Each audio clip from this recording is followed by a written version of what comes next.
రేవంత్ రెడ్డి గారి మాటల్లోనే ప్రజాస్వామ్యం ఉంది. ఎన్నికల ముందు 6 గ్యారెంటీలు కాదు 7వ గ్యారెంటీ ప్రజాస్వామ్య హక్కు మీకు కల్పిస్తామని ఆ రోజు చెప్పారు.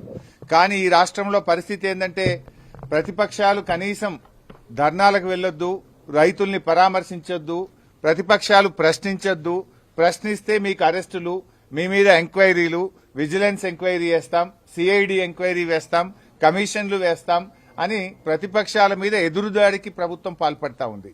అంటే ఈ ప్రభుత్వ పనితీరు ఎట్లా ఉందంటే మొన్న అసెంబ్లీలో కాంగ్రెస్ ప్రభుత్వం చేసిన స్కాములు బయటపెడితే అసెంబ్లీ నుంచి మమ్మల్ని సస్పెండ్ చేశారు. ఈ రోజు పరిగిలో మరి కన్నీరు మున్నీరుగా విలపిస్తున్న రైతుల్ని పరామర్శించడానికి మేము వెళ్తా ఉంటే ఈ రోజు మమ్మల్ని అరెస్ట్ చేసి శంషాబాద్ పోలీస్ స్టేషన్ లో పెట్టారు.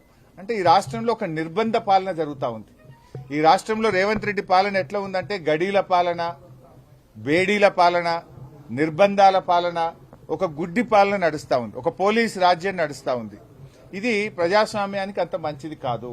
ఇవాళ మేము ఏమడుగుతా ఉన్నాం, మీరు ఏదైతే 2 పంటలు 3 పంటలు పండే భూముల్లో ఫ్యాక్టరీలు పెట్టాలని నోటిఫికేషన్ ఇచ్చారో దాన్ని రద్దు చేయండి.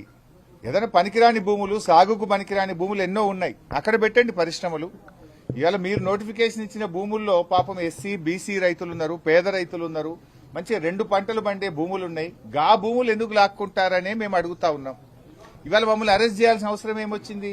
మేము ప్రజాస్వామ్యబద్దంగా ఆ ఊరికి వెళ్లి ఆ రైతుల్ని ఓదార్చి రైతులకు భరోసా కల్పించడానికి, ధైర్యం చెప్పడానికి వెళ్తా ఉంటే ఇవాళ మమ్మల్ని అరెస్ట్ చేసి గొంతు నొక్కే ప్రయత్నం చేస్తున్నారు. ఇది ఎంతసేపు ప్రజాస్వామ్యం అనిపించుకోదు. నీ పాలనంతా కూడా బోగస్ మాటలు, బోగస్ గ్యారంటీలు, అన్ని అబద్దపు మాటలతో నువ్వు ఇవాళ కాలం వెళ్లబుచ్చుతా ఉన్నావు. ఏమంటుండ్రు రేవంత్ రెడ్డి? రాముడు రాక్షసుడు అని మాట్లాడుతూ రావణాసుడు అని. ఎవరు రావణాసుడు? నువ్వు కాదు. నీకు మించిన రావణాసుడు ఉన్నాడా?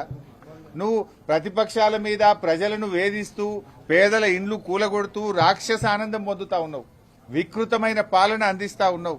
ఈ రాష్ట్రంలో ప్రజాస్వామ్య విలువలు మంటగలిచిపోయినటువంటి పరిస్థితి ఉంది.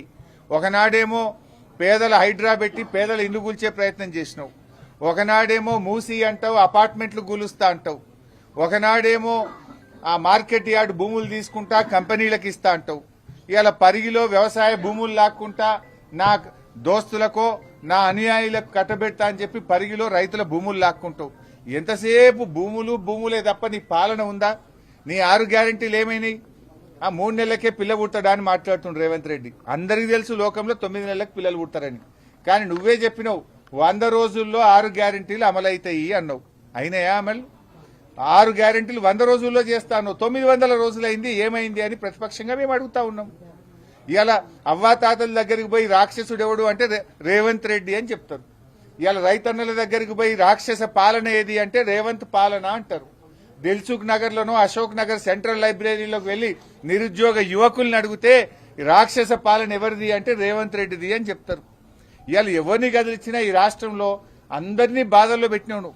నువ్వు మోసం చేయండి ఎవరినుందా? ఈ పోలీసులను కూడా మోసం చేసినావు.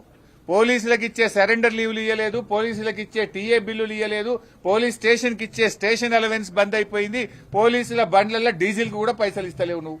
కేసీఆర్ గారు ఉన్నప్పుడు బరాబర్ ప్రతి స్టేషన్ కు నెలకు 75,000 వచ్చినాయి, 3 నెలలకు సరెండర్ లీవ్ వచ్చింది, నెల టీఏ బిల్లులు వచ్చినాయి.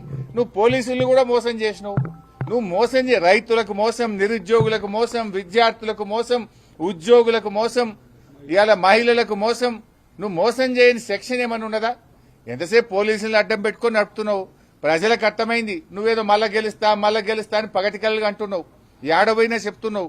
నువ్వు గెలుసుడు కాదు కదా, ప్రతిపక్ష హోదా కూడా రాదు. ఈ రాష్ట్రంలో అసెంబ్లీ ఎన్నికలు ఎప్పుడు జరిగినా కాంగ్రెస్ కు వచ్చేది సింగిల్ డిజిటే వస్తుంది బిడ్డ. నువ్వు మళ్ళా గెలిచేది అయిపోయింది నీ పని. రేవంత్ రెడ్డి అంటే గాన్ కేస్.